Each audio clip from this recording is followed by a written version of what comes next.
രക്തസാക്ഷി ഫണ്ട് വിവാദം കത്തുകയാണ്. CPM-ൽ പുറത്തും രാഷ്ട്രീയമായ പ്രതികരണങ്ങൾ ഈ ദിവസങ്ങളിൽ ഉണ്ടാകുന്നു. CPM പുറത്താക്കിയ കണ്ണൂർ പയ്യന്നൂരിലെ വി കുഞ്ഞികൃഷ്ണന്റെ പുസ്തകത്തിൽ നേതൃത്വത്തിനെതിരെ അതിരൂക്ഷമായ കടുത്ത വിമർശനമാണ് ഉള്ളത്.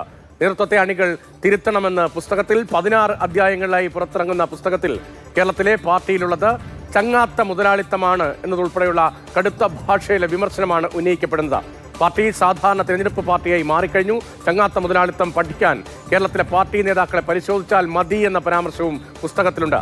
മസൂദിനെതിരെയും പുസ്തകത്തിൽ രൂക്ഷമായ വിമർശനമാണുള്ളത്. CK വിജയൻ ചേരുന്നുണ്ട്. വിജയൻ, രക്തസാക്ഷി ഫണ്ട് തട്ടിപ്പുമായി ബന്ധപ്പെട്ടത് അതൊരു വൈകാരിക വിഷയം കൂടിയാണ്. CPM അണികളെ സംബന്ധിച്ചും നേതാക്കളെ സംബന്ധിച്ചുമെല്ലാം അക്കാര്യത്തിൽ പാർട്ടിക്ക് ഇതുവരെയും കൃത്യമായ വിശദീകരണം നൽകാൻ കഴിഞ്ഞിട്ടുമില്ല. അപ്പോൾ TI മസൂദൻ MLA ഉൾപ്പെടെയുള്ളവർക്കെതിരെ ഈ ഫണ്ട് തട്ടിപ്പെന്ന ആരോപണവുമായി ബന്ധപ്പെട്ട് ഈ പുസ്തകത്തിൽ എന്തൊക്കെ കൂടുതൽ പരാമർശങ്ങളാണ് വരുന്നത്?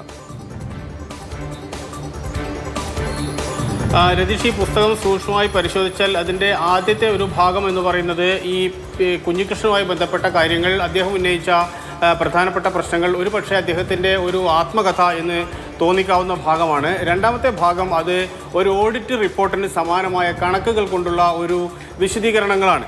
അത് ഏതൊരാൾക്കും സാമാന്യമായി വായിച്ചാൽ മനസ്സിലാകാവുന്ന രീതിയിൽ ലളിതമായ ഭാഷയിൽ എല്ലാ കാര്യങ്ങളും, അതായത് ഫണ്ട് പിരിക്കാൻ ഉപയോഗിച്ച സ്ലിപ്പുകൾ, അതിൻ്റെ റെസീറ്റ് ബുക്കുകൾ, അതിൻ്റെ കൗണ്ടർ ഫോയിൽ നമ്പറുകൾ ഉൾപ്പെടെയുള്ള വളരെ വിശദമായ, സത്യത്തിൽ അദ്ദേഹം ഇതുവരെ ചെയ്തിരിക്കുന്ന ഒരു ഓഡിറ്റർ എന്നുള്ള രീതിയിലുള്ള ഒരു ഓഡിറ്റ് റിപ്പോർട്ട് എന്ന് തോന്നിക്കാവുന്നതാണ്. അതിൽ മറ്റൊരു പ്രധാനപ്പെട്ട ഭാഗമുള്ളത് TI മസൂദിനെയും അതോടൊപ്പം തന്നെ നേതൃത്വത്തിനും എതിരെയുള്ള വിമർശനമാണ്. കടുത്ത വിമർശനമാണ്, രൂക്ഷമായ വിമർശനമാണ്.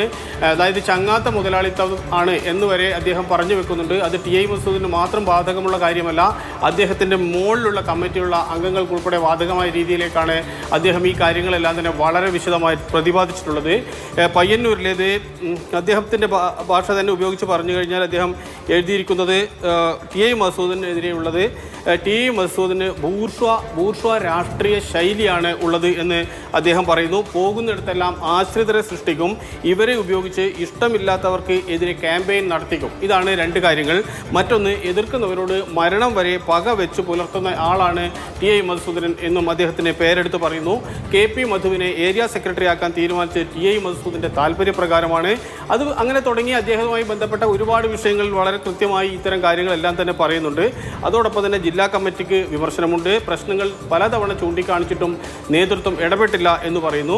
പിന്നീട് അദ്ദേഹം കുറച്ചുകൂടി പ്രശംസിക്കുന്നത്, അല്ലെങ്കിൽ നല്ല വ്യക്തികളായി അവിടെ പറയുന്നത്, ഒന്ന് C കൃഷ്ണൻ, രണ്ടാമത് V നാരായണൻ, അദ്ദേഹത്തിൻ്റെ സഹോദരനാണ്, പിന്നെ P സന്തോഷ്, ഇപ്പോഴത്തെ ഏരിയ കമ്മിറ്റി സെക്രട്ടറിയാണ്.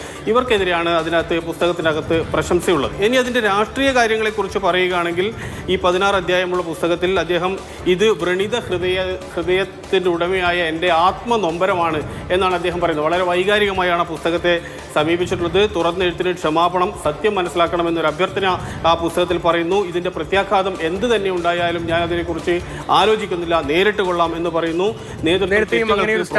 അദ്ദേഹം പരസ്യമായും സ്വീകരിച്ചു. എന്ത് പ്രത്യാഘാതം ഉണ്ടായാലും ഇത് പറയാതെ പോകാൻ കഴിയില്ല. പാർട്ടിയിൽ ഉന്നയിച്ചു, നേതൃത്വത്തെ അറിയിച്ചു, പക്ഷേ നടപടി ഉണ്ടായില്ല, തിരുത്തലുണ്ടായില്ല, കുറ്റക്കാരെ സംരക്ഷിക്കുന്ന നിലപാട് സ്വീകരിച്ചു. അതുകൊണ്ട് ഇത് തുറന്നു പറയാതിരിക്കാൻ കഴിയില്ല എന്ന് അദ്ദേഹം നേരത്തെയും പരസ്യമായി പറഞ്ഞിരുന്നതാണ്. ഈ കണക്കിന്റെ ഭാഗത്തേക്ക് വന്നാൽ, കഴിഞ്ഞ ദിവസം CPM ജില്ലാ സെക്രട്ടറി KK രാഗേഷ് ഉൾപ്പെടെ വിശദീകരിക്കുന്നുണ്ടായിരുന്നു. ഈ ഫണ്ടുമായി ബന്ധപ്പെട്ട കണക്ക് അത് പാർട്ടി ഫോറത്തിൽ വിശദീകരിക്കുന്ന കീഴ്വഴക്കമാണ് CPM-നുള്ളത്. അക്കാര്യങ്ങൾ തുറന്നു പറയേണ്ടതില്ല, പൊതുസമൂഹത്തോട് പറയേണ്ടതില്ല എന്ന ലൈനിലായിരുന്നല്ലോ അദ്ദേഹത്തിന്റെ പ്രതികരണമെന്ന്.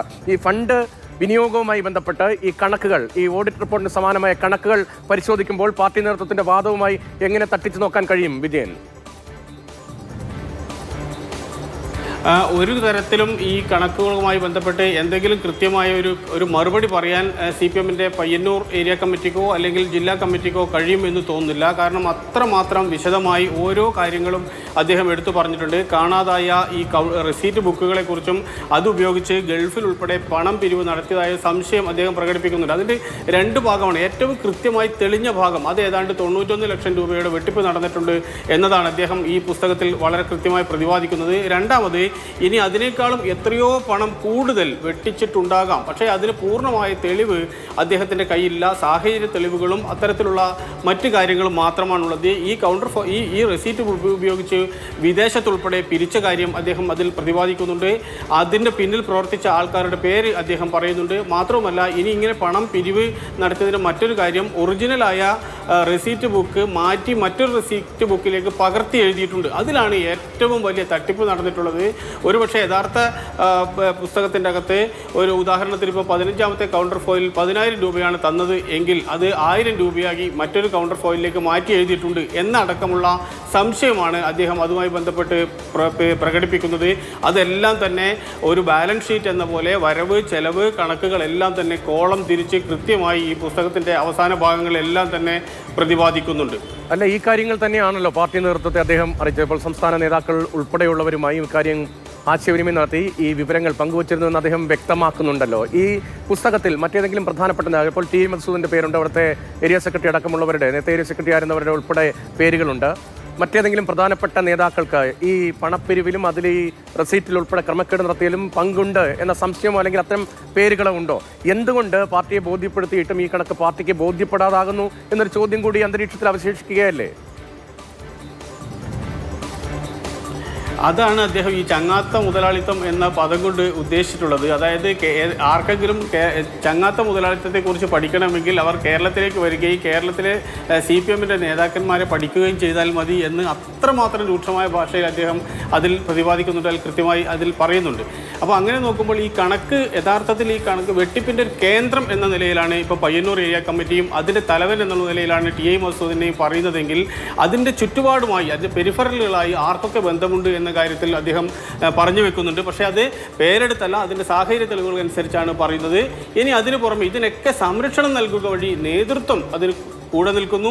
അപ്പോൾ നേതൃത്വം ഈ തട്ടിപ്പിന് കൂട്ടുനിൽക്കുന്നു, നേതൃത്വവും ഈ തട്ടിപ്പിന് പങ്കാളികളാണ് എന്ന് അദ്ദേഹം ഇതിൽ പറയുന്നുണ്ട്. അതുകൊണ്ടാണ് അദ്ദേഹം പറയുന്നത് ഈ പാർട്ടി സംഘടനാ തത്വങ്ങൾ പാലിക്കാൻ വേണ്ടി മാത്രമുള്ളതല്ല, പാർട്ടി സംഘടനാ തത്വങ്ങൾ ലംഘിക്കാൻ കൂടിയുള്ളതാണ് എന്ന് അദ്ദേഹം ഒരു സ്ഥലത്ത് പറഞ്ഞു വെക്കുന്നുണ്ട്.